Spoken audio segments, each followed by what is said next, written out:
Hi everyone, it's Father Eric Ma. On this occasion of Ash Wednesday, which of course marks the beginning of the 40 days of Lent, I wanted to give you some advice as to how to approach the three penitential practices typically associated with the season of Lent, namely prayer, fasting, and almsgiving. And while I realize that some of you have probably heard some advice in this regard in the past, hopefully the things I'm about to say to you now gives you some insight as to how to approach these things from a more practical perspective.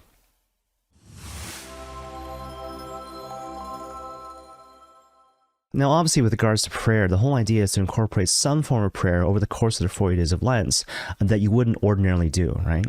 And perhaps I might suggest something kind of in addition to that.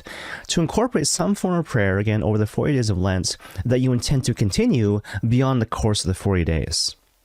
And so just to think it through, right, the 40 days of Lent more or less is the amount of time which is required to instill a habit which you would continue ideally over the course of your life.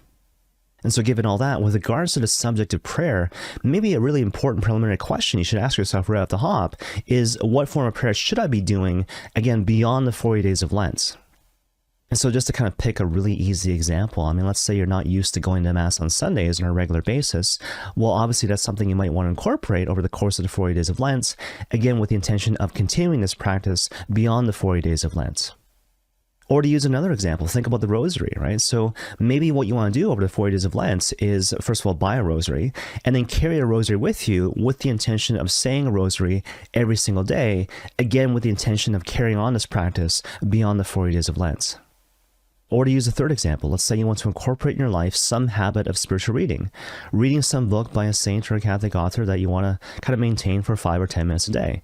Now's a really good time, right? Over the course of the 40 days of Lent to read some spiritual book for 5 or 10 minutes a day, again with the intention of continuing that habit beyond the course of the 40 days. Okay, so that's prayer, but let's talk about fasting. So fasting is basically denying yourself some legitimate good to facilitate your spiritual good, if you will. And so a couple of bits of advice in this regard. First of all, to choose something to fast from that you would ordinarily partake in, right? So not something that you partake in occasionally, but something you would partake in otherwise on a more regular basis, if that makes any sense. So something like coffee, if you're a regular coffee drinker, as opposed to something like chocolate-covered pancakes, because I'm pretty sure you don't have that on a regular basis.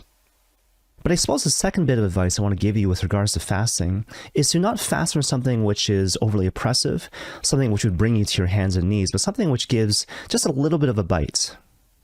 Now, certainly I don't want to discount the possibility that God might be inviting you to fast from something really substantive, but perhaps I would suggest at the same time that generally speaking, He's not actually calling you to do so. Because even right now, when you take a moment to reflect on your own experience, perhaps you might realize that when you fast from something which is, again, kind of oppressive, something which brings you to your hands and knees, it has a tendency to make you focus on yourself as opposed to having the positive effect of making you focused outwards. And so just to pick a really easy example, let's say you're an adult and you're a regular coffee drinker, and denying yourself coffee over the 40 days of Lent would leave you being really difficult to be around, kind of mean and curmudgeonly and all those different things. Well, maybe you want to pick something else to deny yourself of over the course of these 40 days.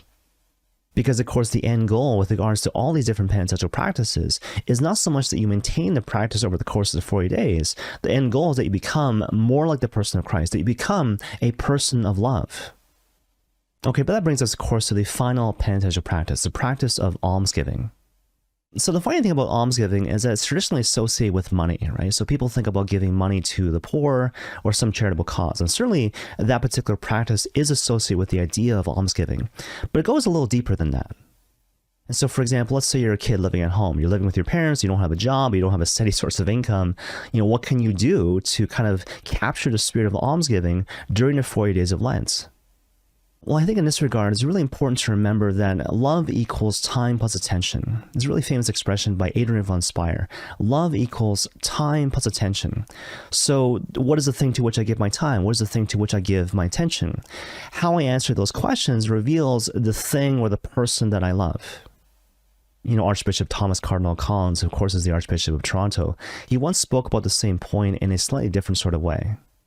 And so basically what he said in a really provocative sort of way is that if you give to someone 100 minutes of your time, as opposed to $100, in a certain sense, you're giving more. Because when you give of your time, you give actually of yourself. Again, love equals time plus attention. And so given all that, again, let's say you're a kid, you're living at home with your parents, you have no job, you have no source of income. What do you do, again, to capture the spirit of almsgiving during the 40 days of Lent?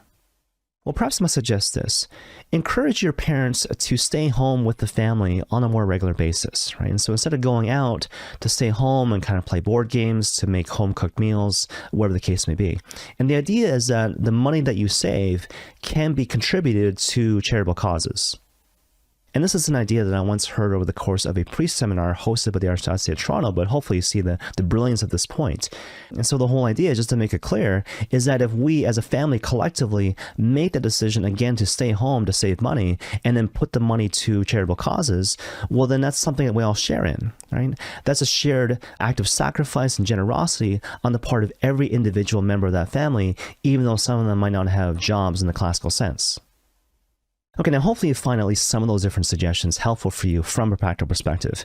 But perhaps I might also encourage you to subscribe to the podcast. Subscribe to Catholic Latte on YouTube, Facebook, Spotify, Stitcher, iTunes, Instagram, especially because over the course of the next 40 days, I'll be posting different reflections. So one reflection corresponding with each of the 40 days of Lent. So I definitely encourage you to, again, subscribe and to share this with your family and friends. All right, God bless.